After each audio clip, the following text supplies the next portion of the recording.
And I'd like to pick it up if I could, if there's any time left. Yes, Your Honor. All right, Mr. Brown.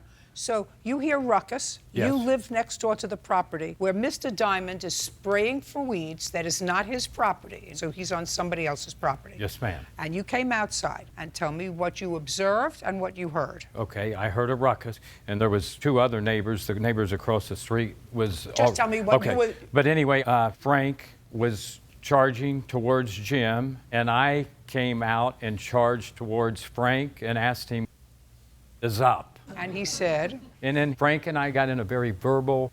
Had you had difficulty with Mr. Nettles before? No, ma'am. So what prompted you to get involved? Well, I saw 4 people against 1 person, ma'am, and that's why I got involved. I heard they came out charging, and you said 2 There other was neighbors. already 2 other neighbors out there that already had created the ruckus to get me out there. I never even knew Frank was out there until I got around the corner. Who were the other neighbors? Across the street. Melanie and Steve. Okay, so now you get into a kerfuffle with Frank, and? And Frank, after we get in our verbal confrontation with each other, he pushes me. And then after he pushed me, he pushed Jim, and he hit Jim. Okay, Can I sit down. pick it up from this point? Just, shh, sit down. Okay.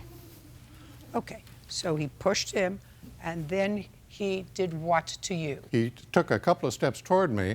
I thought he was stepping toward me to talk to me. I'm not used to being struck.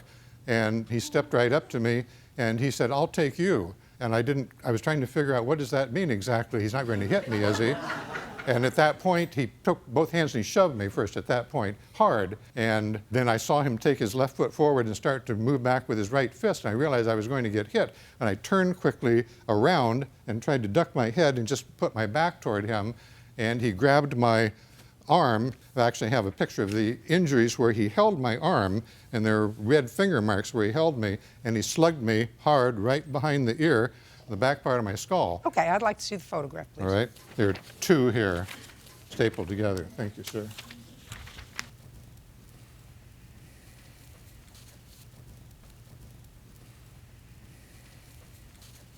Okay, now you're going to tell me what you were doing on this property. Your Honor, No, listen to me. I want you to tell me what you were doing on this property, which is not your property. I wanted to know what kind of chemicals he was spraying for my dog, because he sprayed my property with Just the a second. chemicals. It's false. Shh.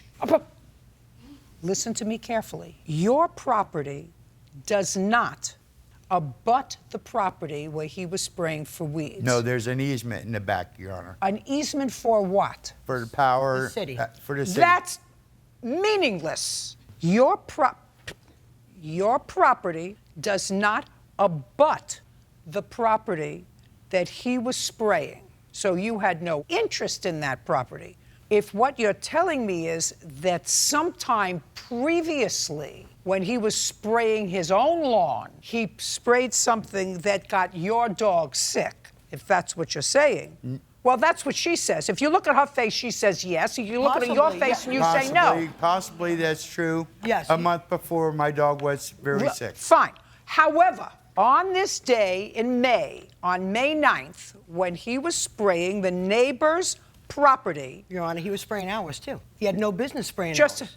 on that day? Yes. Yes. Well, just a second. And I'm going to let you tell me, because right now he's on the neighbor's property, which does not abut Correct. your property. So you have Correct. You have no business going over there to confront him at all. Okay. None.